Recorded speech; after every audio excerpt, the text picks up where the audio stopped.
65 podcast. My name is Stuart Noyce, and I'm joined by my partner, Dennis Hull. Our guest today is Ethan Bagley, an emerging leader in collaborative innovation. Ethan, thank you very much for taking this interview with us today. Absolutely. Happy to be here. Now, we typically start our interviews with 5 questions. These 5 questions get to the bottom of how you think about innovation and where you are in your journey. So let's start with the first one, and that is, what is the problem you see in the world that you intend to address? I've met a lot of people who are very passionate through working with startups and Startup Weekend and Techstars and kind of being all over the place with working with entrepreneurs. You meet a lot of people who are passionate about a thing, and they go through that thing and they develop a solution around it, or they develop an idea around it. They do all the work to focus on that one thing. And I had a conversation with an entrepreneur one time, and they were asking me, like, okay, so I've got this thing that I'm really passionate about. What is it that you're passionate about, Ethan? And it took me a really long time to think through it. But what I ended up with was, I actually like the ideas. I'm passionate about ideas, getting them from the concepts to some point where they can be validated, invalidated, executed upon. So I don't necessarily have a particular area of passion in terms of building a product. I'm actually more passionate about helping other people get to the point where they can get out and build those products, which is why I think I flourish in facilitative environments. Excellent. So let's look at that from perspective of your focus on ideas. What solution do you bring to help those people facilitate those ideas? It really depends on the maturity in terms of somebody's knowledge of working in innovation. For some people, just the very basics of how do you define your idea? What's the passion that's behind it? What's the goal that you have for this thing? And then who are the customers and what's the value proposition? Basic canvas work. So sometimes it starts there. Other times you're running into people who are on their third business, or they're working in a nonprofit that they're very passionate about, and they have some background. But for me, bringing lean practices has always been a part of my growth as a professional, and so I try to focus people on lean methods to bring their ideas to life, bring their passions to life. All the way back to my first job out of college as an aerospace engineer, working in a very strict environment on Lean Six Sigma, and then quality engineering, and then getting into facilitation of design thinking. Okay, how do you get paid for your work these days? I'm a salaried employee at what has historically been a publishing company, and is now going through the same digital transformation that a lot of disrupted industries are going through today. Okay, and what special capabilities do you bring to your work? So I have this hybrid mix. I started out as an aerospace engineer and worked in engineering for quite some time. So I have this analytical, spatial thinking mind that I take and I combine with this design thinking, facilitative, collaborative mindset that I've been developing as I've moved through my career from engineer to innovator. Okay, and what upcoming initiatives have you particularly excited? I'm very excited about some of the emerging technologies. So artificial intelligence is an area of particular interest to me, and then building other technologies on top of that. So how do we use blockchain in combination with artificial intelligence? How do we look at IoT devices in combination with artificial intelligence? And of course, the big future development of artificial intelligence combining with quantum computing. And the emergence of a general artificial intelligence, at some point in the far future. Yeah, that's going to be really interesting to hear. What we come to see and know from artificial intelligence is going to be quite a driver for the entire community. Let's call that a pretty powerful trend. Ethan, thank you for taking us through these first 5 questions and answering them from your perspective and from who you are. We're really hoping to learn more about you through this interview, and I'm going to let Dennis take over for now, and I'll be back on in a little bit. Thank you, Stuart. Ethan, considering your initial path as an aerospace engineer, would you care to elaborate on how you experienced the transition from that profession entering your innovation role? So I transitioning from aerospace engineer into innovation role. So in college, I became enamored with mechanical work, eventually focusing on aerospace engineering. I started working at a company that builds sensors for aircraft engines, and it was a very challenging position because of the way that it was structured and the different tiers that you would have to go through for safety. So while I enjoyed the design aspects of it and the testing aspects of it, I wanted something that allowed me more flexibility.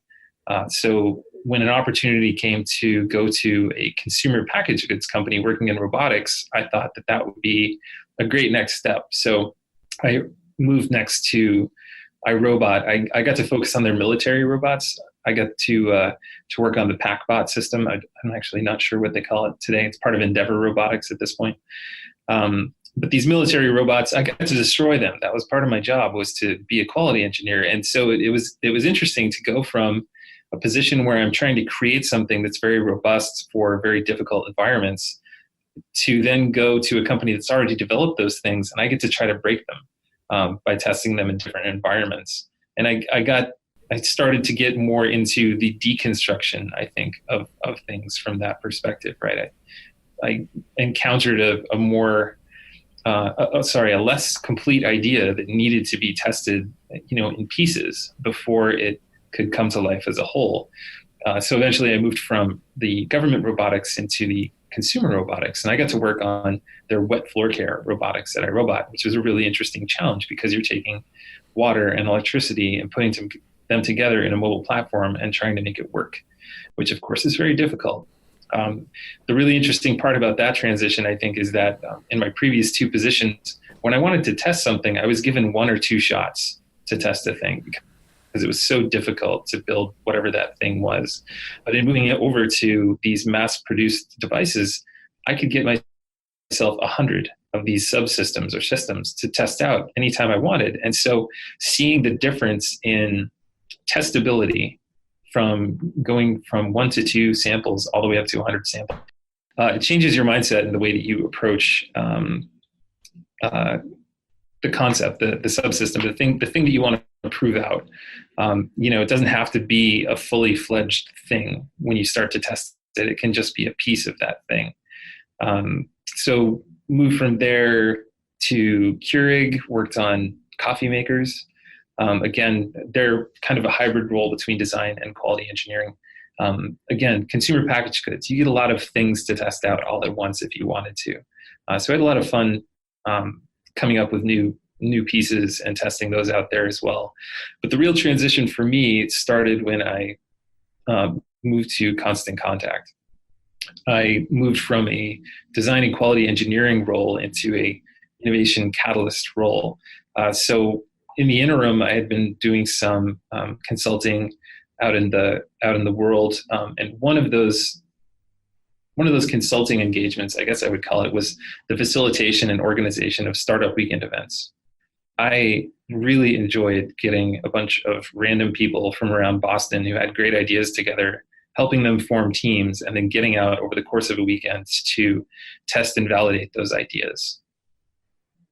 And I took that forward into my professional career, right? So from the facilitation and organization of these ad hoc events in Boston, working with a team to collaborate on the organization, and then helping teams within those events to collaborate and test their ideas as well. It was a lot of fun. And again, it really, I think, helped me identify, in a sense, that I am passionate about helping people with their ideas. So what would you say are some of the key knowledge or skills or qualities that you're bringing from your engineering past into your approach now with driving innovation in like building new products and organizing these events and facilitating? Sure. Well, so, in the engineering context, you have rigor. You have to have metrics. You have to be able to measure where things don't work the way that they're supposed to. And I think that analytical rigor really helps in the innovation context, because it's great to be passionate about an idea, but if no one likes it, you shouldn't build a product around it. So, determining the right experiments to figure out whether or not it's a good thing to spend your time and resources on, as well as how do you measure those experiments. I think that's really the most important part of my engineering that's come with me, aside from the lean thinking and trying to reduce waste in a process. And as an advocate and obviously a practitioner of the tools and methodologies you use when you work with clients, to what extent do you find yourself educating others about what you do and how? Also other innovators for that matter. So there are different levels to the amount of knowledge that people are asking for when you have an engagement. I remember facilitating an event in Bermuda with first-time entrepreneurs and them having no idea on how to progress their ideas. And so we started out, rather than facilitating more broadly, we started out with some education sessions. Here's what a canvas looks like. When we say value proposition, here's what we mean. So in some cases, it could be very high level like that. In other cases, people have some of the knowledge or they've been through sessions in some other context. So, building train the trainer models around specific design thinking exercises, usually in the context of whatever that company or client needs. So for the students, entrepreneurs, and corporate entrepreneurs out there, what are some concrete steps that you would like for them to follow to become a quote unquote innovator? I'm a huge fan of the jobs to be done framework. Really only over the last couple of years have been engaged with it myself, but I've always loved positioning things as jobs. So this framework, I think, is super helpful to help you get out of the way of thinking about your solution and get more in the mindset of thinking about the space around the concept that you're exploring. So most of the projects that I kick off, I tell my team, we have ideas about how we think this will end up, but that's not really important. The important part is that we're helping the customer get a job done in a way that they can't get it done today. So I try to facilitate as many conversations as early on as I can with customers in a structured way that helps us ensure that we're spending our time in the right place. And that really starts now with the jobs to be done framework. Another method that I'm very fond of is question storming, determining the right questions to ask in order to validate that the job you're trying to help them get done is the right job to do. So I like to spend time collaborating with different stakeholders across an organization, saying, here's the customer segment that we think we're going after. Here's the job that we think we're going to help them do.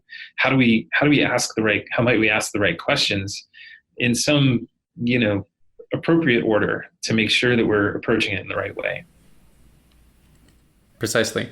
And on this innovation journey, for someone who's starting out or for someone who's been on this journey for a long time, what are some common pitfalls that we should look out for?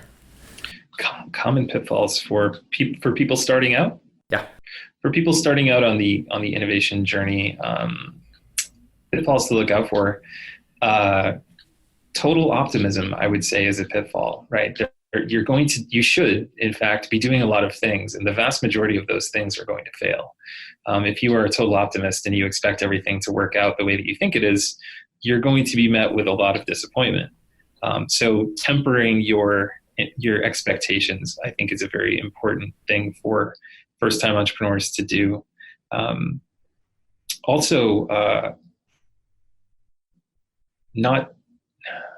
the right way to say this? Making sure that you're flexing your network as much as possible. I'm a voracious networker, and when I have a thing that I want to work on, I can go and I can look at my LinkedIn and say, here are 8 companies who might be able to help me explore this, or 10 experts in a field that might be able to help me put this together. Who can I reach out to? And I find that the more perspective you can get, the earlier in the process, again, the more successful you can be. That makes a lot of sense. And those are some rock solid advice for people like me who just got out of business school, and for people that are trying to start an innovation journey inside larger organizations as well. So I'm going to say thank you for that. And Stuart Noyce, if you would like to ask a few more questions, go ahead. Of course, I'm going to ask a few more questions. So I really enjoyed the answer to the last question there, which was, I can summarize as curb your enthusiasm. Yeah. So, so we all get pretty excited about solving our problems, or at least getting innovative and doing something new and creating something new. The challenge is really within that framework of doing something new. It also needs to add value, and that ends up being a real challenge, isn't it? So let's get into a couple of things that I'm most interested in. And particularly about your current situation. You mentioned that you were joining a company in a disrupted industry. Could you describe what you mean by that exactly? Sure. So disrupted industry, I think there are a few different dimensions to that. One is that the core business model is being confronted by new technology. So if for instance, I currently work at what has traditionally been a publishing company. And just like any newspaper, I'm sure, people have been exposed to the fact that it's difficult to maintain your position when you are a pure publishing company. You need to be able to adapt, which is why we've seen the emergence of things like ebooks and Audible. So finding new ways to present the same content is one of those pieces of disruption that I think is very interesting. The other aspect that I'm thinking of at the moment is startups. It's a lot easier for a small, nimble startup with ambiguous funding, shall we say, to move quickly to disrupt an incumbent in the field. So finding ways to leverage what those startups are doing, or partner with some of those startups, or really just to keep track of what they're up to, can help give insight into what disruption is coming and how you can best prepare for it and mitigate the outcomes from that disruption. So if you look internally at this company or companies in the industry that is being disrupted, are there specific challenges that the companies specifically face, as opposed to, say, when a startup comes in and starts to disrupt an industry, that a lot of people get pushed around and their world changes. But if you look inside the company, and particularly like you're joining a company in an industry that's facing this, do you see specific challenges for the company?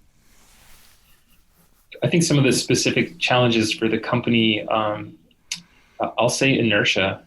It's very difficult when you're used to doing a thing a certain way, and your inertia is in the direction of a specific business model.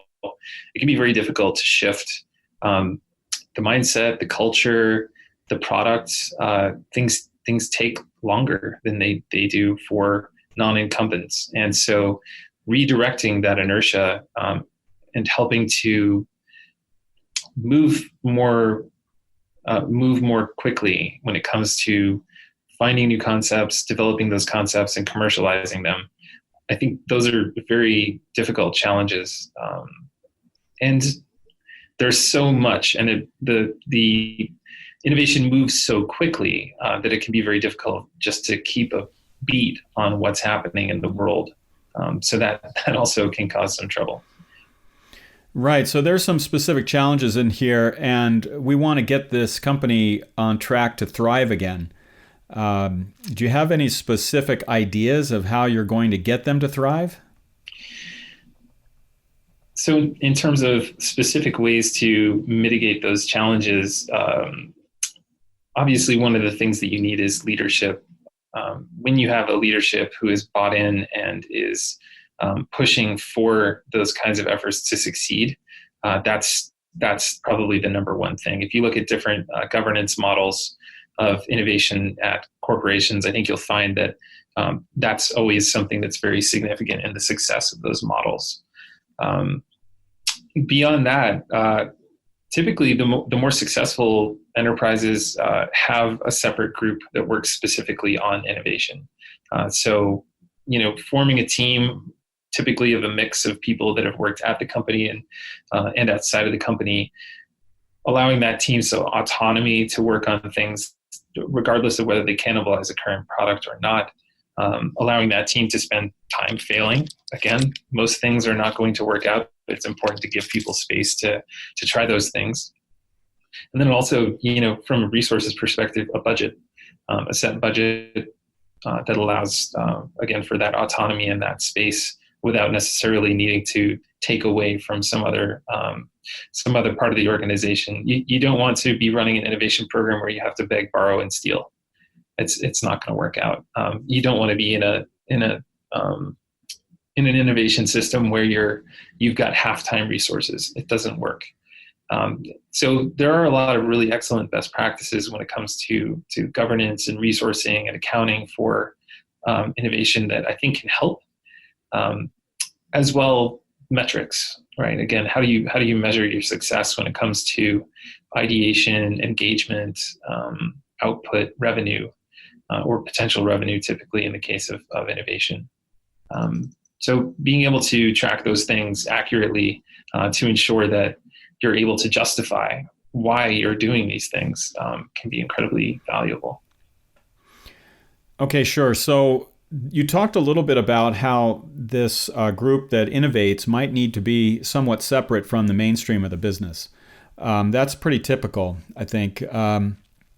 Does that mean that the approach that you take will be separate from existing company processes, or is there actually an interface where you do need to connect into the company and its operations?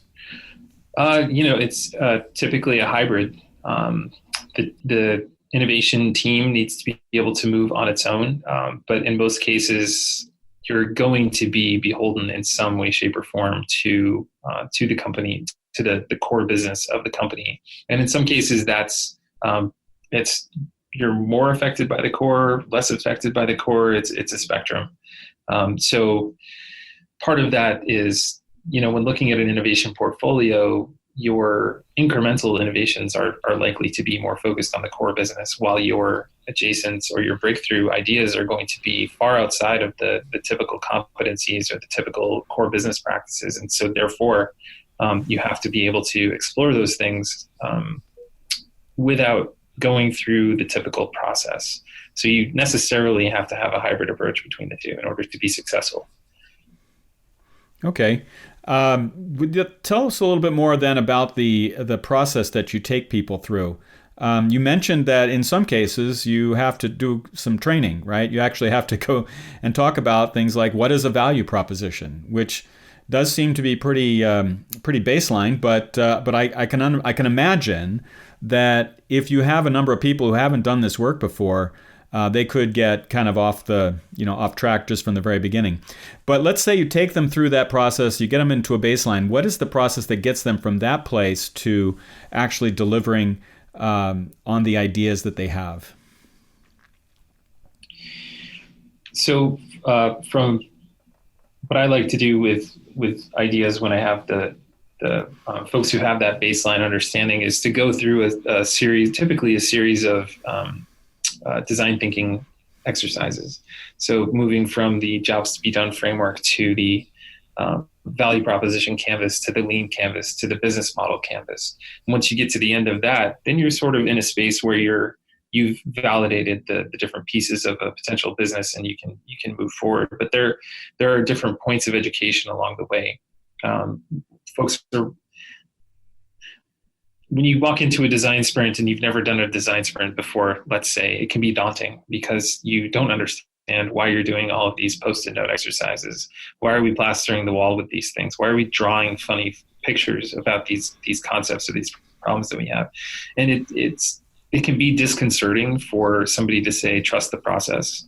Just walk through it with us and you'll understand it at the end. So I find that it can be beneficial if you provide people some education about the activities that you're going to be walking through as you move through this process. And I would say that that's consistently valuable regardless of which phase you're walking through in this process. So, if you see points where there may be confusion with some of your participants, whether they be collaborating on the project the entire time or just collaborating on a certain part of it, it's important to be able to describe clearly why it is that you're doing what it is that you're doing. Okay. You talked about the lean methodology. That's something that you've embraced and you take into to apply to these companies. Can you give us a little feedback on your impression of this lean methodology? What's good about it and what's maybe not so good. We won't use the bad word, but we'll just say it's, maybe it's sort of, it has some gaps and things you would improve on. The positives for the lean methodology, obviously the speed at which you can get things done, the experimental side of it, being able to structure experiments in a way that objectively allow you to say whether or not something is good or not. That kind of objective validation is important, because when you're working on a project, it's easy enough to answer the why question. Why are we doing a thing? But with the lean methodology, I find that you can answer the here's how we know question, right? So how do you know you're doing the right thing? Well, here's my objective evidence.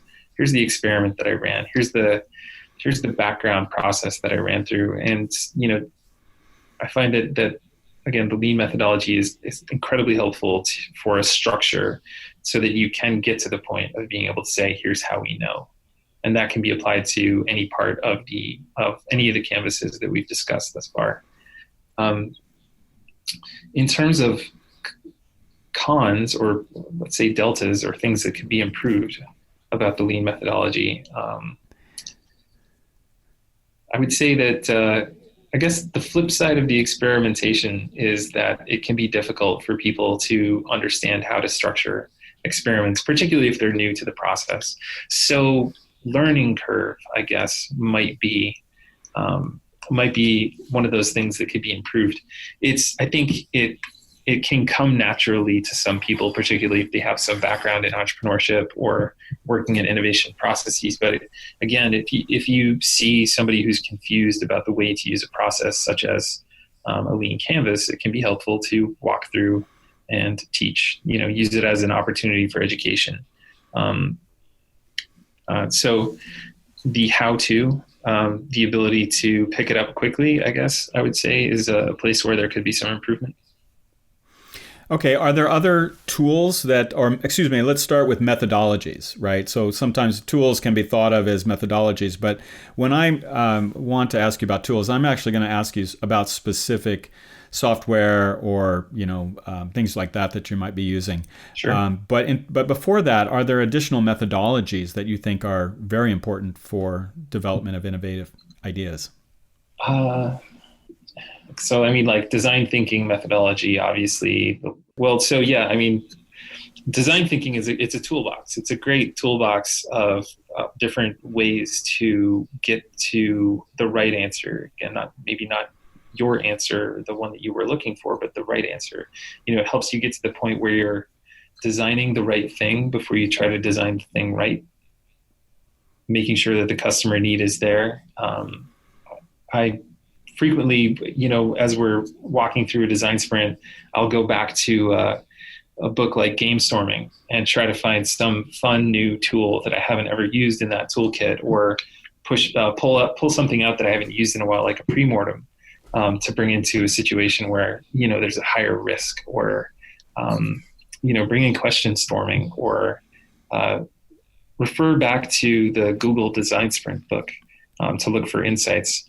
I have a whole suitcase. Well, it's not a suitcase. I have a whole briefcase of stuff that I bring to any design sprint that I'm facilitating, that has Post-it notes and markers and a Bluetooth speaker and all of the different video cables that you can think of, and Sharpies, and all that stuff that you might potentially need, so that you're prepared. History as a Boy Scout, I guess, prepared for any eventuality that might come up in a design sprint. Yeah. How about software? Any particular software that you're using today? Yeah. So I'm a big proponent of having some kind of task management system that you can kind of integrate with design thinking methods. So right now I use Jira to help with task management. And I also have adapted it quite a bit, since it's technically a software management tool, but I found that by using tasks and subtasks, it's fairly easy to build a list of appropriate design thinking methodologies, or stage gates, if you will, in a design thinking process for developing a concept, where you go from step to step to step, and you have parallel paths. So for instance, when we get to a certain point with a project, we know that we have to do some technical development, but in concert with that, we can be doing some customer development so that when we have the concept ready for test, we also have those customers ready to test it. So not trying to do it in a waterfall way. Aside from that, I'm a big fan of the idea management platforms. I think that tools like Edison 365, name drop, or Wazoku, or Spigot PlanView, any of these platforms that are out there, they can be really useful. I think you have to have a good plan for how to use them, and you have to have a really good plan for how to engage your group in how to use them. And again, obvious need for education as you're walking through using something like that. But ton of potential, particularly as you move through the maturity curve and you can start to do things like open innovation or setting up innovation challenges with customers. Excellent. Thank you very much, Ethan. Good answers to those questions. Dennis, do you have anything else that you've been listening carefully, and I saw that you wrote a few notes down. So do you have something you want to jump in and ask now? I do indeed. I have two questions, actually. The first one is, with all the disruptive and emerging technologies surfacing left and right, companies might feel immobilized by the opportunities that are in them. So how would you suggest that we go about making a deliberate choice on a path to start walking? So in choosing how to prioritize all the different opportunities, there are different ways to come at it. I think it really depends on the type of business that you're in. If you were an enterprise, you're going to want to make sure that something goes along with your strategic vision, right? Try your best to align it with the strategic vision of the company. It may not always be a perfect fit, but typically there's some way to show some synergy with what's going on at the corporate level. For just starting out, or for one-offs, start with the desirability factor of it, right? I find that, again, like if you can't find a market for a thing, there's really no reason in trying to figure out if you can do it in the first place. And but there's typically good instincts about whether or not a thing can be done. I find that there's less so instinct on whether a thing should be done. Yeah. And my next one, you and Stuart touched this already when talking about the lean methodology itself. But you mentioned that allowing an internal innovation team to try and fail is kind of a best practice when it comes to successful innovation. Now, not every corporate culture is accepting to this. So how do you go about creating the right environment for innovative exploration? Like, what if they're resistant to the education that you're talking about? A lot of it can be behavior change and habit. And as with most habit forming, you have to start with small things. Small changes tend to work better than large ones. Just like if you were a smoker and you want to quit, cold turkey tends to be one of the more difficult ways to do it. But if you take small steps over time, eventually you'll find that a thing becomes a habit. You replace a bad habit with a good habit, let's say. And so I think one of the ways to bring this kind of attitude and behavior in is to start with small failures, right? So if you want to impress upon people that failure is okay, start with a small failure. Look for smaller opportunities where the resource requirement or the budget isn't so large, or the time commitment, to be able to go forward and say, we tried ABC experiment and it failed, but it only took us like 3 weeks to go from concept all the way out to testing this idea with a customer. And if you can show that repeatedly, like, we did 10 things and one of them succeeded, but that one thing was great. And in the meantime, these 9 things that failed, they really didn't take as much effort, and they certainly didn't take as much effort as if we had moved forward with them like we would have with any other products previously. So, it can be very difficult to demonstrate the value of the things that you don't do. But if you can show them and show the things that you didn't do in the context of either the way that you would have done them otherwise or in a previous process, that again can help justify an attitude of positivity around failure. Another way Another way to address this is to try to remove the word failure from your lexicon altogether. So, I've been to some great conferences recently, and I keep hearing this, and I really like it. You don't use the word failure. There is no failure. There's just learning. And so if you can instill that kind of attitude with people from leadership down to say, yeah, we didn't fail at this project. We learned something that gave us insight into the future about what will or won't work, or different ways to test a concept even. And you can get very granular sometimes with those things. And I think the more resolved you can be about the outcomes that you're talking about when it comes to learning, the more justified those learnings become. And do you think that approach applies to both disruptive and sustaining innovation? Yeah, well, while the horizon for incremental or disruptive innovation is significantly different, I would say that regardless of that, the speed at which you can test things is also much shorter. So you might not be able to take a blue sky innovation to market for 2 or 5 or 10 years, but if you can test it out in the first 6 months and demonstrate that your first iteration of that idea wouldn't work even in 10 years for whatever reason, because there is no market, because technology is not going to be there, because the technology that you would have used will be outmoded, all the better. And ditto for the incrementals, right? So again, if you want to make a device smart, well, great. How do you do that? How do you test it? If you can't show quickly, given the technology that we have today, if you can't show quickly that that's not possible, it's probably not worth proceeding with at the moment, at least. Thank you. Well, that would be it for my 2 final questions. Stuart? Yeah, thanks. Thanks, Dennis.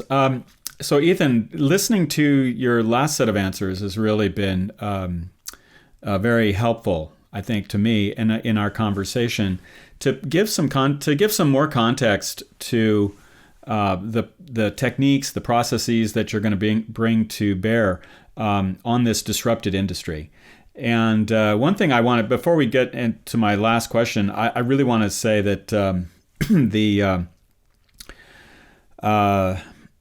the idea that there are no mistakes is really important, right? That there's opportunities to learn, but we don't make mistakes. If you can, it's you used the word delta before, which I loved. It's a way of avoiding the word bad, yeah. Right? Or things that are cons or whatever. But this idea that we don't want to sort of whitewash everything, but at the same time, we need to keep it positive, don't we? We need to keep people focused on the benefits and the future, and sort of less on getting everything right. Because what is right, those rules are kind of what got you into this position in the first place, because someone came in and disrupted you and basically created a new set of rules, and your rules were no longer as effective. So Mike, my last question really comes down to, what do you, when you come into this company that is in an industry that was disrupted, do you try to encourage them to turn around and disrupt back? Is it really that dramatic a change that needs to be made inside that company, or can they do it through their own sustaining model and make improvements that make them more successful? I mean, it really comes down to maybe that comment about rules. I mean, I would say that if a company that's being disrupted is trying to combat that with sustaining, the best they're ever going to do is to come up to parity. They're not going to be able to push forward from their competition, and their competition is thinking the same things. How do we innovate? How do we get beyond sustaining?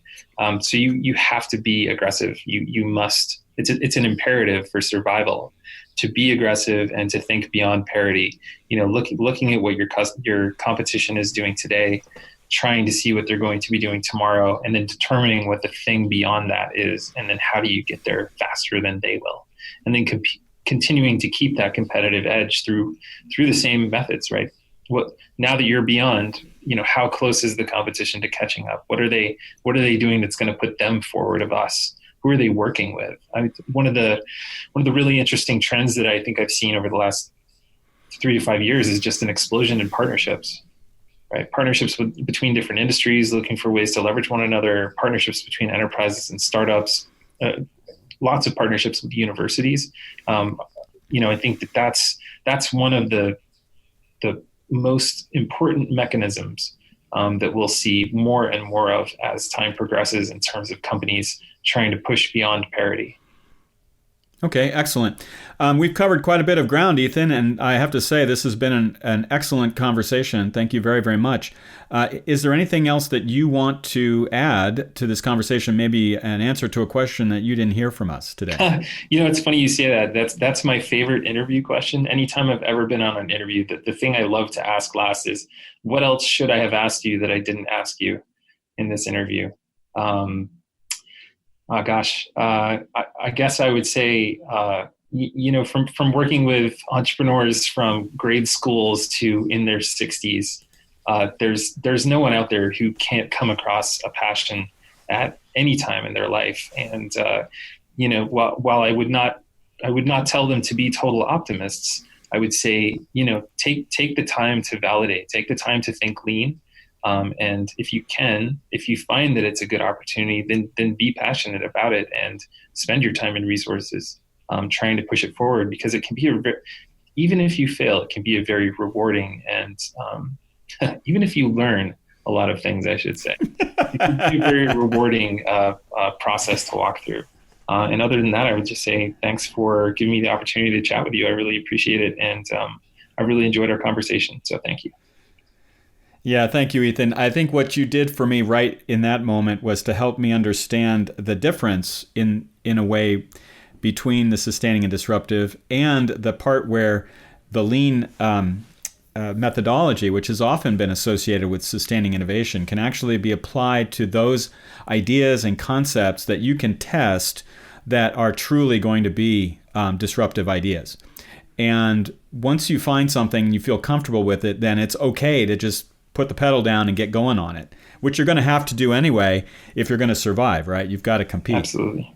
Well, thank you very, very much. This has been awesome, and I'm looking forward to further conversations with you.